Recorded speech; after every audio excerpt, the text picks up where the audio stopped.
Welcome to the deep dive. We're here to take your questions, dig into the research, and basically give you the synthesized knowledge back. Today, we're tackling something really practical, a question one of you asked. Is walking the same total distance but broken up? Like a short walk, then a rest, then a longer walk actually better than just doing it all in one go? It's a great question. Really great. Because it makes us think differently, doesn't it? Not just about how much we walk, but how. We usually think continuous is best, but the sources we looked at, they really zeroed in on intermittent versus continuous activity, especially for like metabolic health. Now, they didn't test that exact short rest long pattern you mentioned, but honestly, the underlying science gives us a pretty clear verdict. Okay, yeah, let's unpack that because it sounds like what the science says might actually, change how you plan your daily steps. So we're talking about, say, walking 3 kilometers straight versus maybe doing 1 kilometer resting, then walking the other two. Same distance, different approach. Exactly. Intermittent walking, that's the term. Breaking up the time or distance. And the headline finding, really, before we get into the nitty-gritty, is that breaking it up like that seems to do two key things. First, it can boost how many calories you burn overall.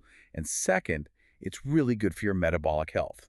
Think blood sugar control. Right, and something that jumped out immediately from the sources was this idea of using it to break up sitting time, interrupting sedentary time. That seems huge. Oh, absolutely. It's a massive factor. We tend to focus on that, say, 30-minute workout block we schedule. But the research is just getting clearer and clearer. Sitting for hours on end is bad news for your health. It's its own risk factor, even if you do exercise later. That sedentary point is key, isn't it? We obsess about the big workout, but maybe these little bursts of movement are tackling something else entirely, like what happens right after you eat. Precisely. You hit it. The postprandial period, that's the time right after a meal. Your blood sugar naturally goes up. But studies show that even just short walks, like 2 or 3 minutes, if you use them to break up long sitting periods, they significantly lower that glucose spike. And insulin levels, too. It's not a small thing. It's a direct boost to how efficiently your body handles fuel right then and there. Okay, so breaking up sitting helps with blood sugar. Got it. Yeah. But I'm still stuck on the calorie thing. If two people walk the exact same distance, say 4,000 steps, how does the person stopping and starting burn more? It feels like they're doing less work overall. Yeah, it does seem counterintuitive, doesn't it? But this is where we need to look under the hood at the body's chemistry. This is where it gets really interesting. There's this concept called EPOC, excess post-exercise oxygen consumption. EPOC. Okay, saw that acronym everywhere in the research. Sounds a bit technical. Can you break EPOC down for us? Like, what is it and how does it apply to just walking? Sure. Think of EPI as your body paying back a debt. When you exercise, especially at the start, your body uses oxygen.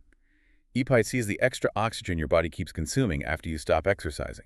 It needs this extra oxygen, this extra energy to recover, to get back to its normal resting state. And using that extra energy, that burns extra calories. Okay, so EPOC is the afterburn. I walk for 30 minutes, I stop, my body keeps burning a bit extra for a while. Makes sense. But how does walking intermittently, stopping and starting, increase that EPIC effect? Wouldn't one continuous walk give you one solid chunk of EPIC? It's all about the restart effect. Think about starting your car versus cruising on the highway. Starting up takes a bigger burst of energy, right? Your body's similar.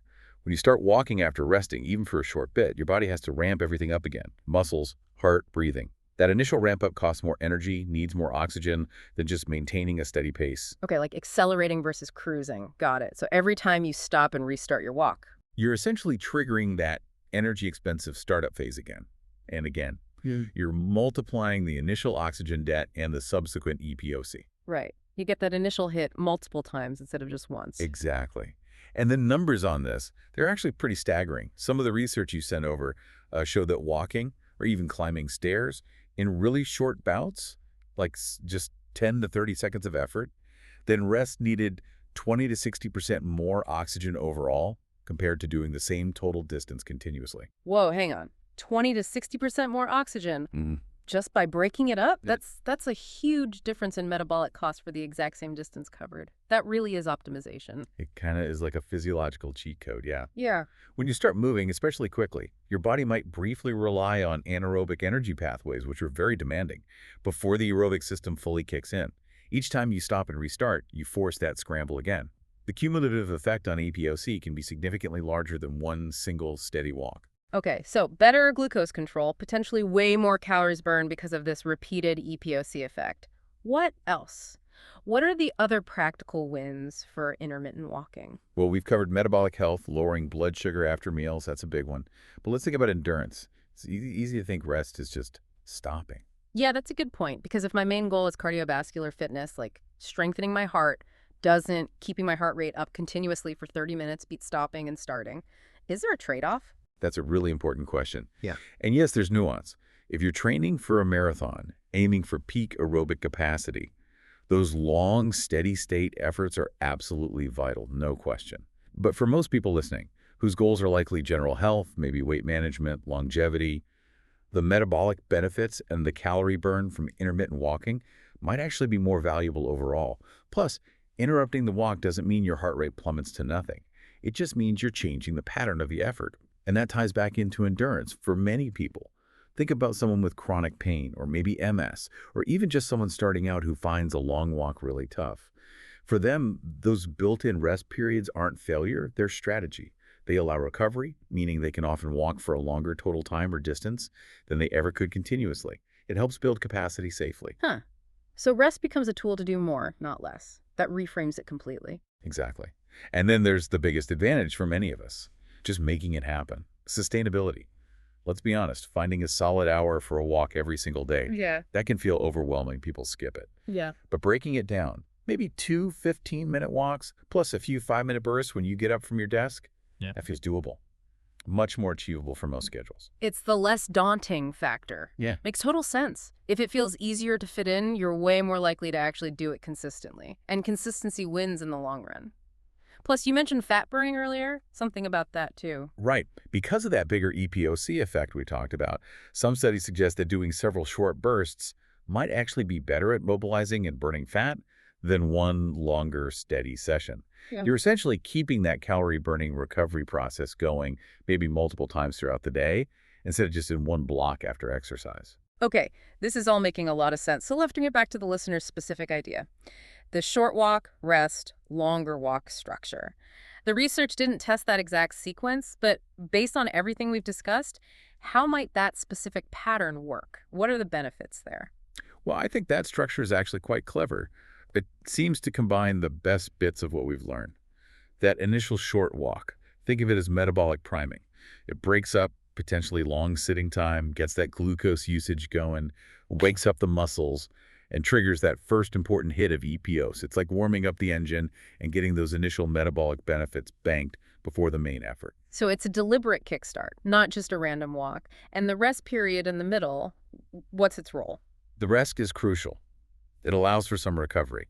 And because you've recovered, you might actually be able to tackle that subsequent longer walk with more intensity. Maybe you can walk at a brisker pace during that second longer segment than you could have if you just tried to push through the whole distance without stopping. Fatigue wouldn't have set in as much. Ah, I see. So the short walk primes the system, gets EPOC going, the rest lets you recover, and then the longer walk can be done at a higher quality, maybe faster or with more focus, because you're fresher than you would be otherwise. Exactly. You get the metabolic boost from the start-stop, and you potentially improve the quality and intensity of the main chunk of your walk. It's trading steady, maybe slowing effort for segmented, higher quality effort. That really pulls it all together. It does. So while, look, any walking is good walking, right? A continuous walk is great, always better than sitting.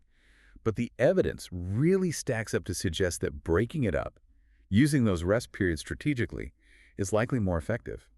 For metabolic health, for calorie burn via EPOC, maybe even for building endurance for some people. You get benefits from the interval effect, from breaking up sedentary time, and from that priming idea. So for the listener who asked about this short rest long structure, it sounds like, yes, it's a really smart approach. You're tapping into interval training principles, you're fighting sedentary time, and you're using that rest to boost the quality of your longer walk. It's working smarter, leveraging your body's own responses. This has been fascinating. Thank you for digging into the sources on this. It really changes how you might think about just going for a walk. Sometimes stopping is the best way forward. Absolutely. And maybe here's a final little thought for you to mull over as you plan your next walk. Building on this, if that first short walk is about priming and kicking off EPOC, could you make it even more potent? What if right before your rest period, you added just 10 to 30 seconds of something really intense, like a very short sprint or some fast high knees or bursting up a flight of stairs, something to really spike the heart rate and metabolic demand right before you recover, potentially amplifying that EPOC effect even more before you start the longer segment. Just something to think about.